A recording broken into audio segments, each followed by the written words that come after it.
Je vais maintenant vous faire une présentation de AirTrader Pro, Rhythmic Trader Pro.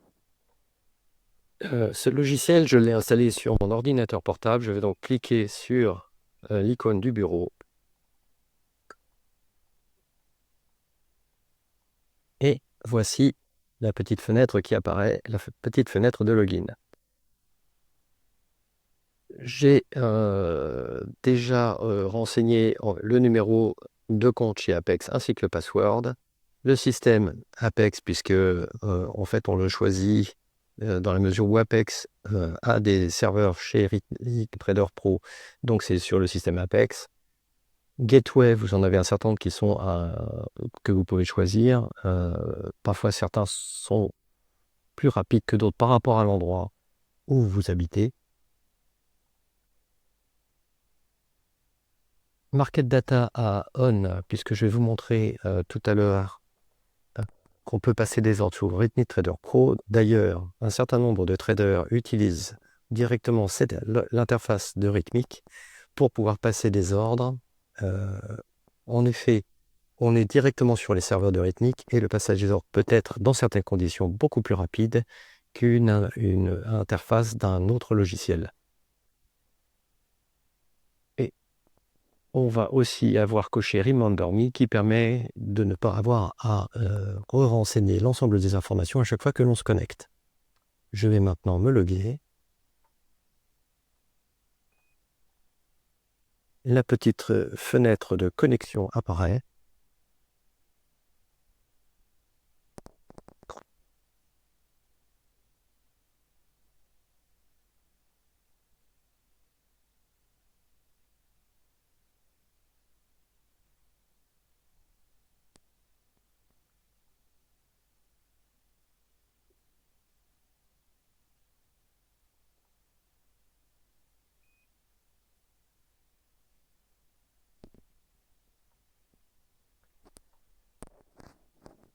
Alors, voici l'interface de Rhythmic Trader Pro.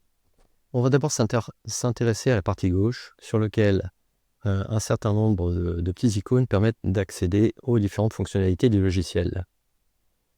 Les ordres récents, notamment ça fera apparaître une fenêtre de ce style-là. La position, les performances, l'order book, l'Apex Trader Dashboard, donc là typiquement je l'ai ici, et la fenêtre qui se trouve ici, voilà. L'historique des ordres, et un certain nombre d'autres icônes que je n'utilise et fonctionnalités que je n'utilise jamais. Tout en bas, on trouve le trade copier lié à Rhythmic. Un certain nombre de traders d'ailleurs utilisent ce trade copier pour copier leur compte. Et vous avez ici, moi personnellement, je ne l'ai jamais utilisé, le trade copier de chez Apex. Enfin, de chez Rhythmic, fourni sur pas de chez Apex, mais de chez Rhythmic.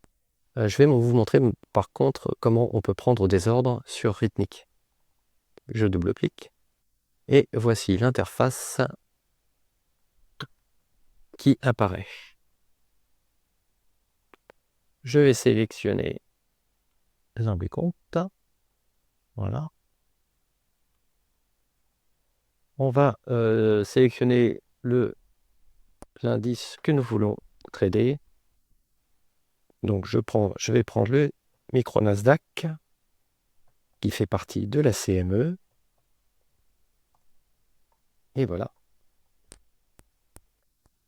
Donc MNQH5, puisque c'est comment dirais-je, ce sont les cours, c'est, comment dirais-je, le contrat qui est en cours.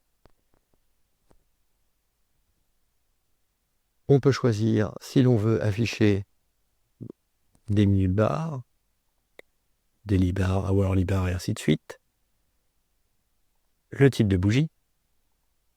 Là j'ai pris, donc on va être sur d'une minute, avec un jour, alors là j'ai le volume aussi d'ailleurs qui s'affiche, avec un jour de loopback, de 9h30 à 16h, alors moi je vais décocher ça, hop. Alors 9h30, alors attention, il faut savoir que je suis en heure, comment dirais-je, il est actuellement midi 17, donc sur Paris, donc ça veut dire que dans 3h12, il y aura l'ouverture de la session américaine. Vous voyez ici les ordres qui ont été précédemment exécutés ce matin. La balance, et là je suis donc à moins 62 $ pour la journée. Alors je vais montrer le trade bar. Et là, nous avons une interface qui ressemble à un certain nombre d'autres interfaces de prise d'ordre. Je vais prendre une quantité d'ordre à 1 par défaut. Voilà. Je vais mettre des brackets, c'est-à-dire utiliser des ordres d'entrée stop loss, un ordre d'entrée auquel on associera forcément un stop loss et un take profit. Donc celui-là, je l'avais déjà défini à 30 ticks de target et 30 ticks de stop. Voilà. Alors, je vais le sélectionner. Enabled. Alors, maintenant, on va mettre un petit peu moins de barres.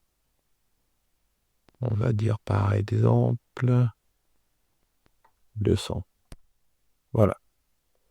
C'était pas tout à fait suffisant. Voilà. 260. Donc là, on va prendre un ordre pour vous montrer un petit peu comment ça fonctionne.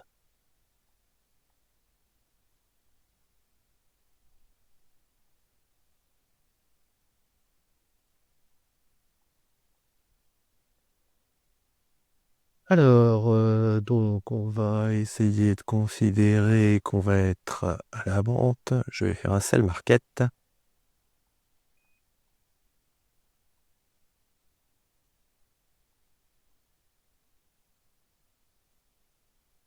Donc là, j'ai mon TP qui se trouve ici, que je pourrais d'ailleurs descendre. Voilà, je viens de changer mon TP.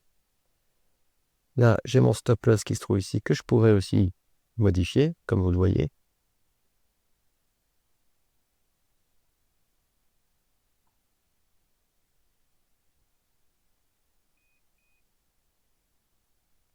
Alors, je vais mettre un peu moins de barres.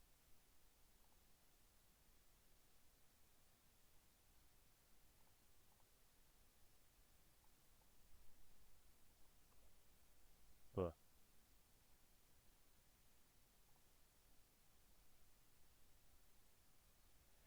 Donc le cours est actuellement à 58. Hein. J'ai les prix à 56,25. Donc on est plus sur des négatifs actuellement. Ok. Donc on va sortir de cette interface et je vais vous montrer ce que ça donne de l'autre côté. Alors, dans les ordres récents, vous allez trouver, par rapport au compte considéré, le stop loss et le take profit.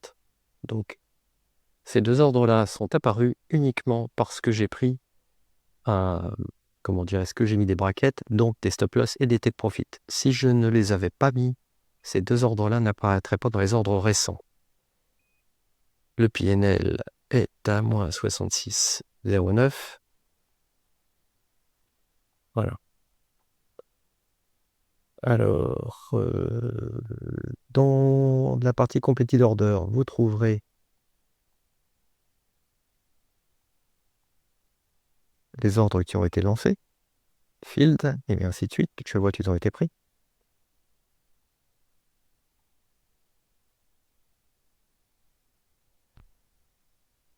Ici, dans le trader dashboard, vous avez le compte, la balance actuelle du compte.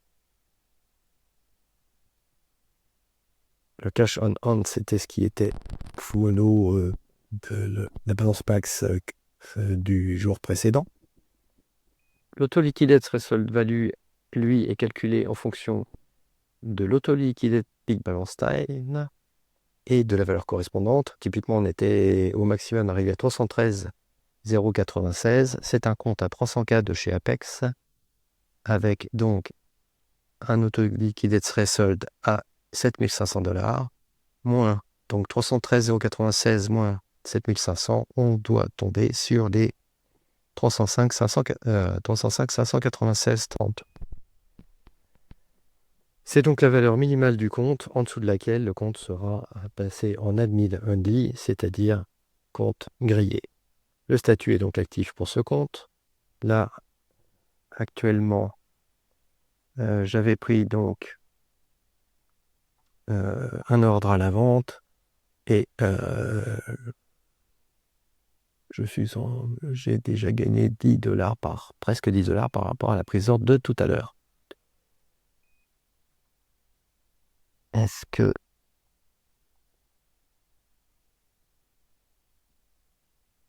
Donc là, sur...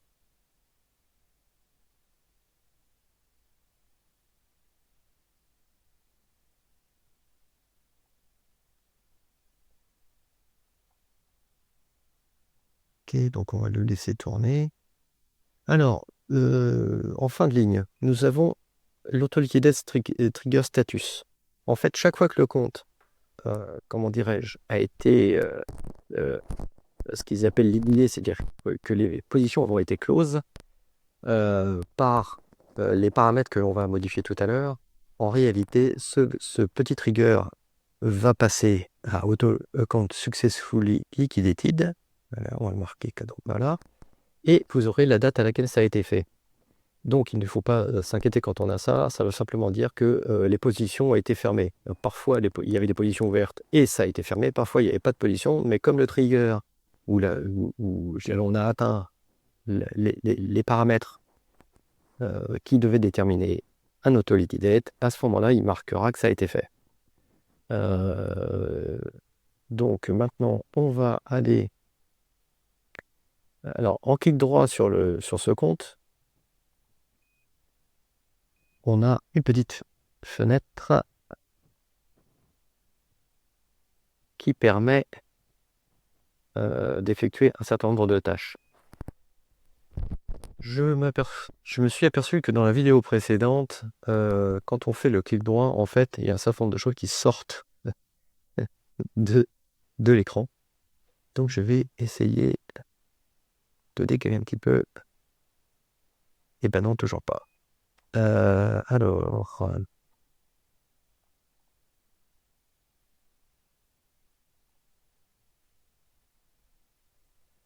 Alors, toujours pas. Donc, on va essayer de... Comme ça se fait.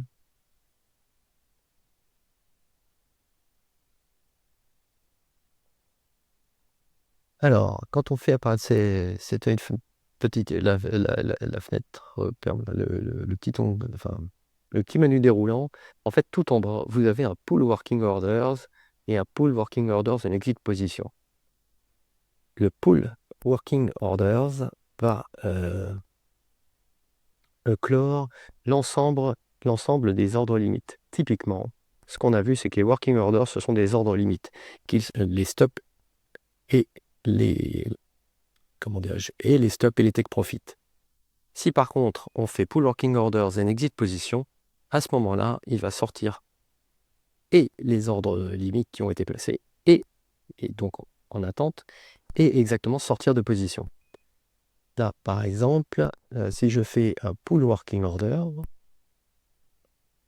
hop, il va avoir éliminé les ordres stop. Mais par contre, on a toujours, mais c'est ce qu'on voit ici, le compte balance est en train de continuer à être modifié car l'ordre est toujours valide. Enfin, la position est toujours valide. On n'a plus d'ordre de stop, on n'a plus d'ordre de, comment dirais-je, de take profit, mais par contre, la position est toujours ouverte et est toujours en train de courir. Typiquement, mon PNL est devenu négatif. Alors maintenant, ce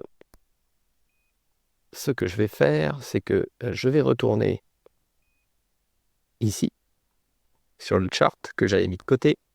Je vais clore celui-là. Cancel all. Voilà.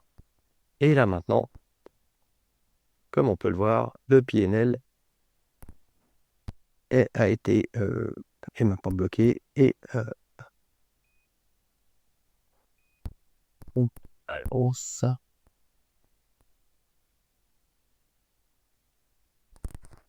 Ah,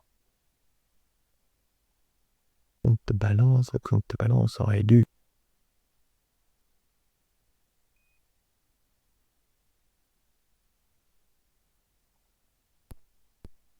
Voilà, on va faire un flatten de l'ensemble. Alors maintenant, je vais reprendre un ordre à l'achat sur l'interface.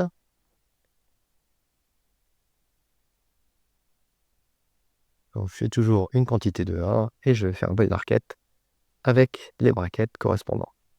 Je vais augmenter celui-là un petit peu jusque, par exemple, ici.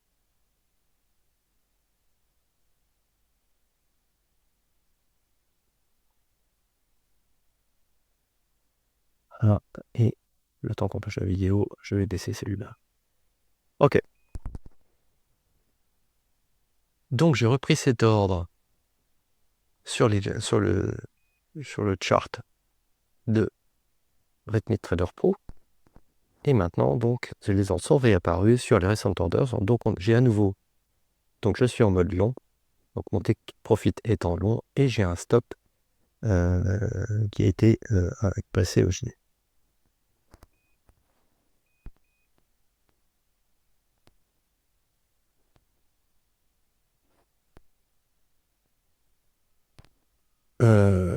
Donc là, normalement, on doit pouvoir voir que la balance du compte devrait évoluer. Voilà, ça bouge. Ok, on va laisser ça pour le moment. Maintenant, donc on a discuté de l'auto-liquidate et de l'auto-liquidate trigger time. On va aller regarder comment on peut protéger ce compte. On va faire clic droit, View Risk Parameter.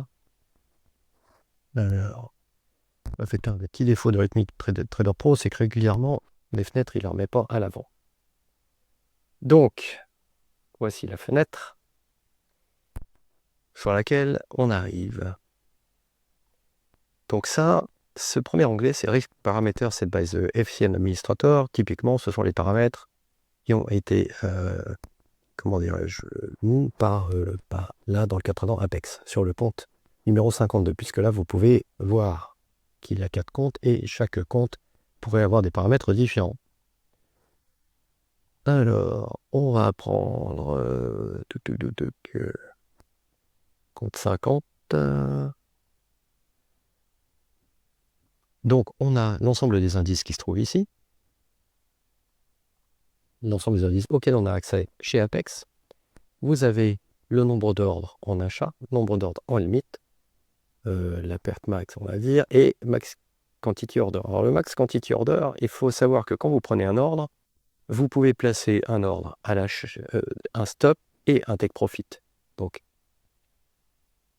si on prend un buy limit plus 1 sell limit, on aura évidemment max order 2.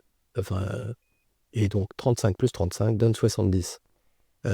Sur un compte à 300K, vous avez maximum 35 ordres que vous pouvez, comment dirais-je, passer.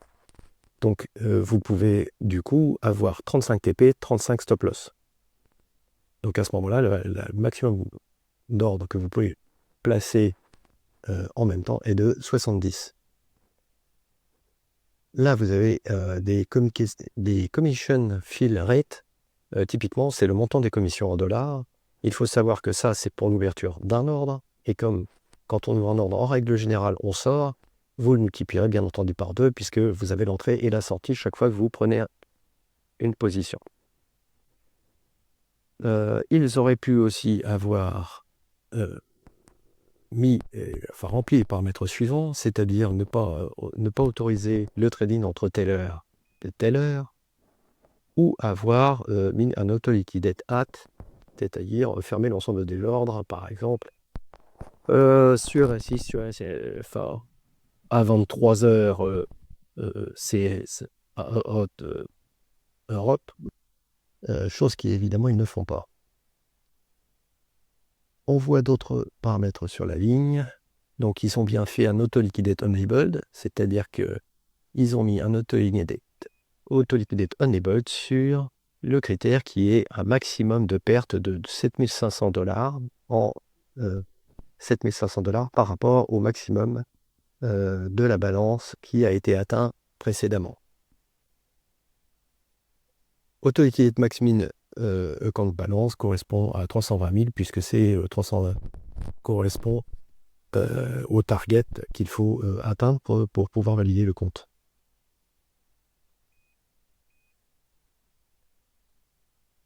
Donc là, ils n'ont pas mis d'autres paramètres. Nous, on va aller regarder les paramètres sur lesquels on peut jouer pour pouvoir protéger notre compte. C'est le troisième onglet, Risk Parameter, Set by the Trader.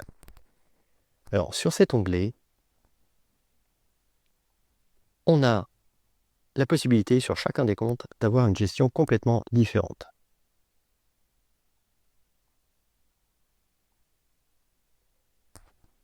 Donc, on a un peu la même présentation qu'auparavant.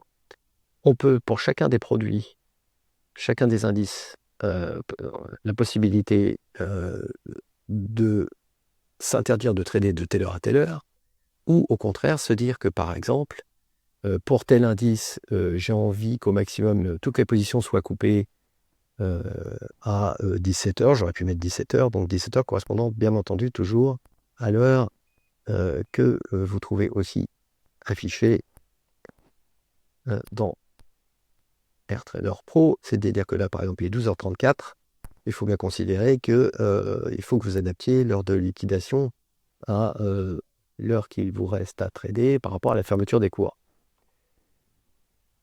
Donc on peut le faire pour chacun des indices, mais on peut aussi le faire de façon générale à ce niveau-là, c'est-à-dire auto-liquidate at et mettre par exemple 22h10 ici. Puisque il y a un certain nombre de profils qui ferment, comment dirais-je, qui demandent à leurs traders de clore toutes leurs positions juste 1 minute avant la fermeture journalière d'1 heure des marchés, et il y a d'autres porte-firmes qui, elles, demandent à ce que ce soit 1h30 avant ou 2 heures avant. Donc, nous, par exemple, ici, on va mettre Orbis.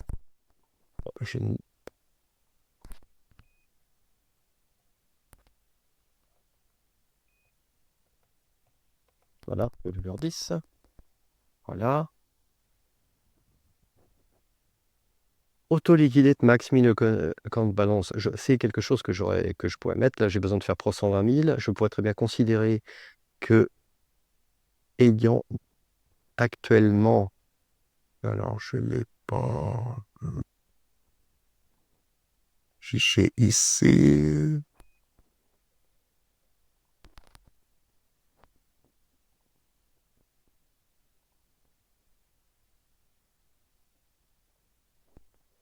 alors je cherche la position de mon compte, voilà.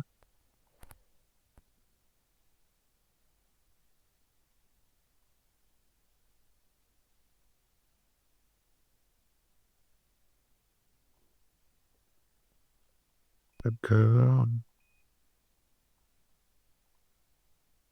Voilà.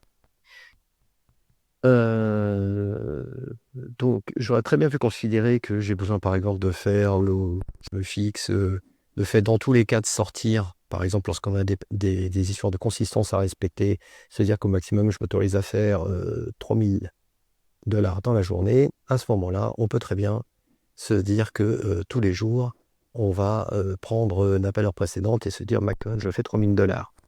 Donc ça, c'est quelque chose qu'on pourrait facilement paramétrer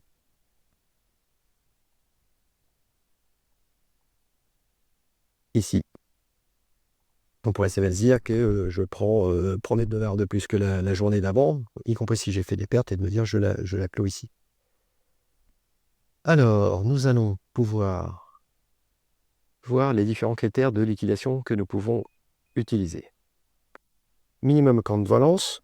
Alors, on a vu que le maximum PEX est une descente de 7005 par rapport au maximum de balance effectué les jours précédents. On pourrait très bien se dire, par exemple, que si je considère que vraiment j'ai beaucoup perdu, à ce moment-là, il faut que je change de stratégie. Je pourrais très bien me dire que je m'autorise à un grand maximum de 4 000 $ de perte. Donc je ferai ma balance actuelle, moins 4 000 $ et je mettrai exactement la balance qui m'intéresse. Je peux m'autoriser un maximum de pertes journaliers, c'est le loss limit. Là, je peux très bien me dire, tous les jours, je perds un maximum de 2 000 $. Et donc, ça veut dire que dès qu'il atteindra les 2 000 $, à ce moment-là, il coupera les positions. Je peux faire un trailing minimum account balance ou un liquid trailing minimum account balance. Moi, personnellement, j'utilise régulièrement le Multiple Simultaneous Criteria, c'est-à-dire plusieurs critères simultanés que je vais paramétrer. Et donc, j'ai cliqué sur 7, ici, j'ai cliqué ici, ça me permet de les paramétrer. Donc, j'aurais très bien pu mettre le minimum account balance dont on parlait tout à l'heure. Et là, on a la limite de cap quotidienne, par exemple 2000, et la limite de profit quotidienne qui est à 1000. Ça, ce sont des choses qui permettent, par exemple, d'éviter de perdre plus de 2 000 $ dans la journée.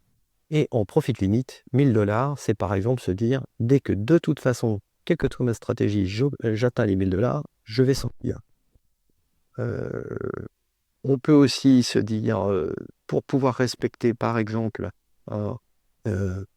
les fameux 30% de consistance, se dire, eh bien, au maximum, pour pouvoir ne pas avoir à trop faire les jours suivants, je vais m'autoriser 2000 ou 3000 ou ainsi de suite. Et à ce moment-là, il coupera automatiquement les positions.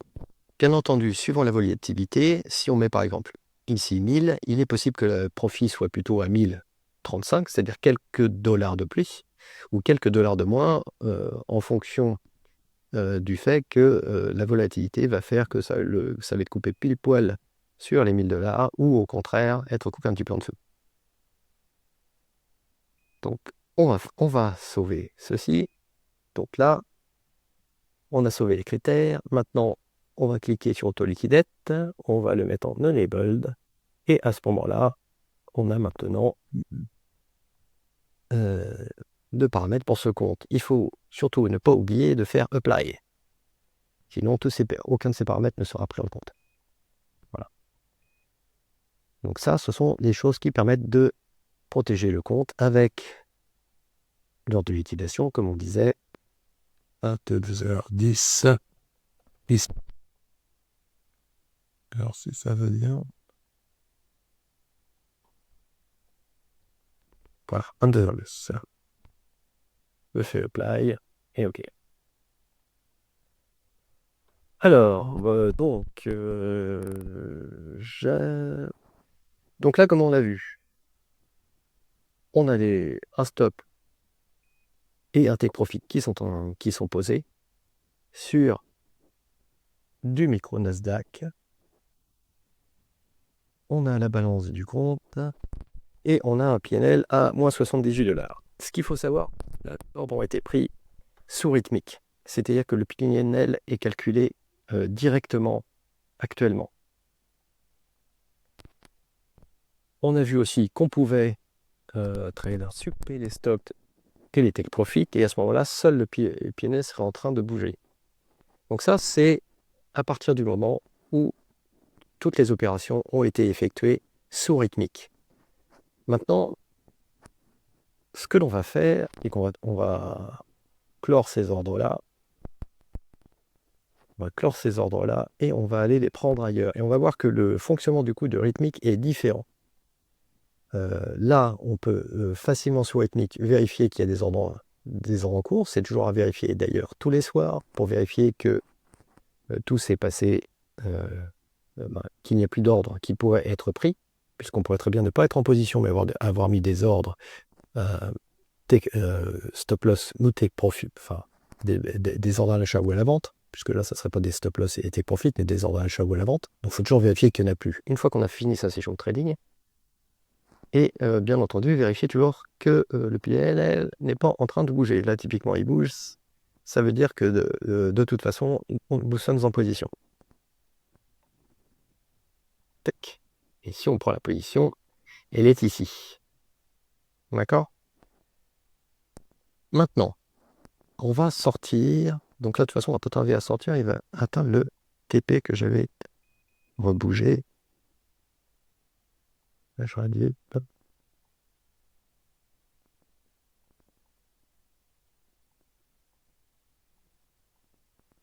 Voilà.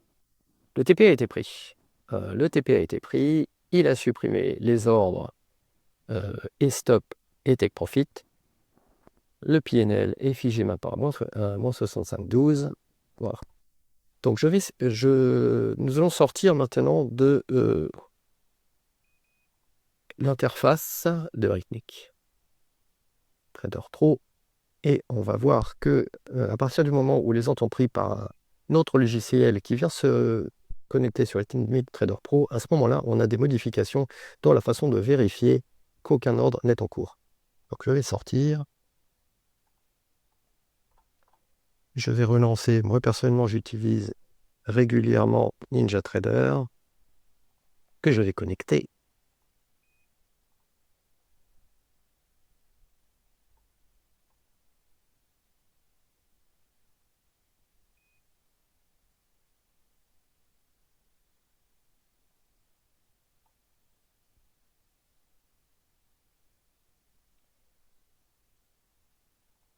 Et on va relancer Rhythmic Trader Pro.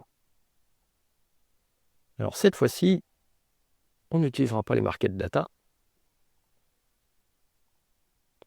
Et on va juste se connecter pour voir les états du compte. Donc, connexion en cours.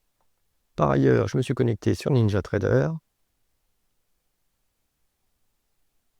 Donc, n'oubliez pas, en règle générale, vous ne pourrez pas avoir AirTrader Pro et un autre logiciel qui prennent des ordres en même temps, puisque AirTrader Pro n'autorise pas une double connexion. Nous avons à nouveau donc l'interface qui apparaît avec les risques paramètres que je vais cacher là. Donc, je n'ai plus aucun ordre en cours. Voilà. Et c'est bien joué. Alors maintenant, nous allons pouvoir prendre. Donc là, comme on peut le voir, depuis les figés, etc., il n'y a aucun ordre. Je vais prendre des ordres sur NinjaTrader.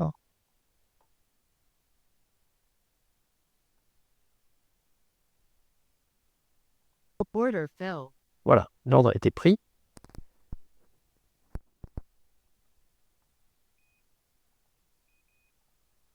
Alors là, cette fois-ci, on va voir une petite particularité, et de laquelle il faut vraiment se méfier. On a bien un stop et un take profit qui ont été placés. Je vais d'ailleurs vous montrer l'interface de NinjaTrader. Comme vous le voyez, l'ordre a été pris. J'ai un take profit et j'ai un stop loss que j'ai intentionnellement mis beaucoup plus bas de façon à pouvoir vous montrer ce qui se passe. Je vais le rehausser d'ailleurs. Voilà. Alors, ce qu'il faut bien comprendre, c'est que on a actuellement, donc on a dit stop loss et take profit qui sont placés. On a la balance qui bouge. Par contre, petite particularité, le PNL ici n'est pas affiché du tout.